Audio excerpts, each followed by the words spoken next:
আমাদের কাঙ্ক্ষিত রাজস্ব আদায় সেখানে আমরা আদায় করতে পারব।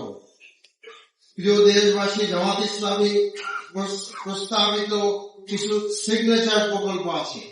আমরা যে বাজেট প্রস্তাব করেছি, এই বাজেটের মধ্যে সেই সিগনেচার প্রোগ্রামগুলো আমরা করতে পারবো বলে আশা করছি। বাংলাদেশের প্রথমবারের মতো করদাতার নিজের উপস্যদের টিউশন ফি সহায়তা বাবদ শিক্ষার্থীর প্রতি বাৎসরিক 50,000 টাকা পর্যন্ত কর রেয়াত দেওয়া, অর্থাৎ যাদের আপনার ছেলেমেয়েরা বিভিন্ন জায়গায় পড়াশোনা করে সংখ্যার দিক থেকে বেশি, তাদের একটা কর রেয়াত দেওয়ার একটা আমরা চিন্তা করেছি।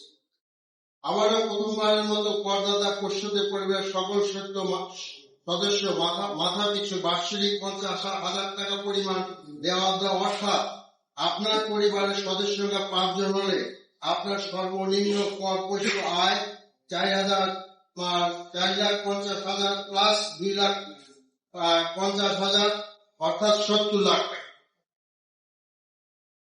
জাতীয় পরিচয়পত্র এনআইডি প্রস্তাবিত বিজনেস আইডেন্টিফিকেশন নম্বরকে ট্যাক্স আইডেন্টিফিকেশন নাম্বারে রূপান্তরিত করা হবে।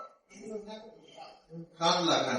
তো এটা আমরা যেটা প্রস্তাব করতে চাচ্ছি, আমাদের এনআইডি কে আসলে একটা প্রস্তাবিত বিজনেস আইডেন্টিফিকেশন নাম্বার করা হবে, যাতে করে আমরা কর আদায়ের সুবিধা করতে পারি।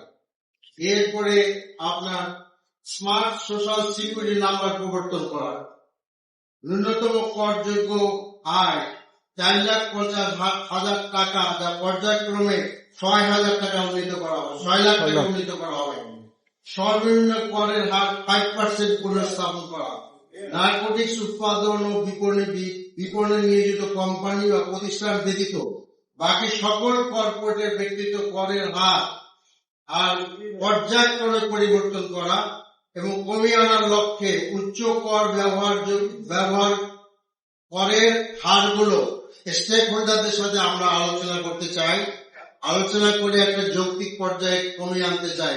আমাদের আমির জামাত কেন্দ্রীয় নেতা বলেছেন যে আমাদের একজন ব্যবসায়ীকে, যার কলকারখানা আছে, ফ্যাক্টরি আছে, তাদেরকে 3 রকমের ট্যাক্স দিতে হয়। কাজে এগুলো আমাদেরকে যৌক্তিক হারে কমায় আনতে হবে।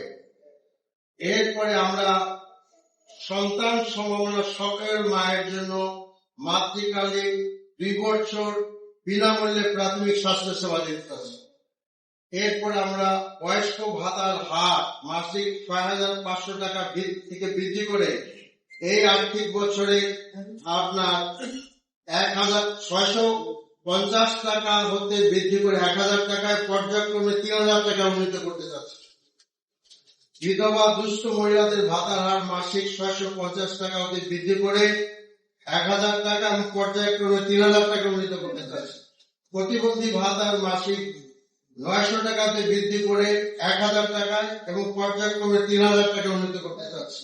মা ও শিশু সহায়তা কর্মসূচির আওতায় 850 টাকার ভাতা টাকা হতে বৃদ্ধি করে এই আর্থিক বছরে প্রথমে 1,000 টাকা, পর্যায়ক্রমে 3,000 টাকা উন্নীত করতে চাচ্ছি। অনগ্রসর জনগোষ্ঠীর জন্য ভাতার হার মাসিক 650 টাকা বৃদ্ধি করে 1,000 টাকা, পর্যায়ক্রমে 3,000 টাকা। বিদেশি বিশ্ববিদ্যালয়ের সুযোগ পেলে আর্থিকভাবে যারা অসচ্ছল শিক্ষার্থী আছেন তাদেরকে বিনা সুদে প্রথম 2 সেমিস্টারের ফি প্রদান চলতি বছরের পাইলট প্রকল্পের অধীনে আমরা বাস্তবায়ন করতে চাচ্ছি। এবং আপনার জাকাত পাওয়া যোগ্য ও মেধাবী শিক্ষার্থীদের মাসে 3,000 টাকা করে ভাতা প্রদান করতে চাচ্ছি।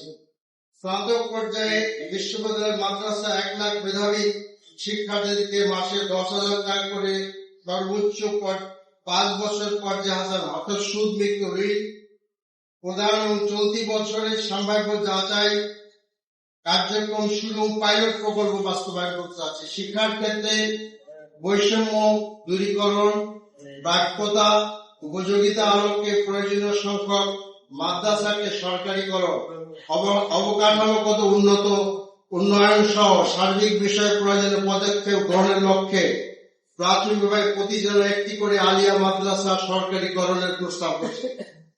ইডেন বদরুন্নেসা হোম ইকোনমিক্স কলেজকে একত্রিত করে বিশ্বের সর্ববৃহৎ নারী বিশ্ববিদ্যালয় স্থাপন করতে যাচ্ছে।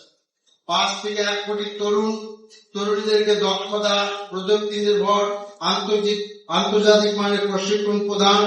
এর মধ্যে থাকবে আধুনিক প্রযুক্তি, এআই থেকে শুরু করে সর্বপর্যায়ে প্রশিক্ষণ দেওয়া, উদ্যোক্তা দক্ষতার প্রশিক্ষণ।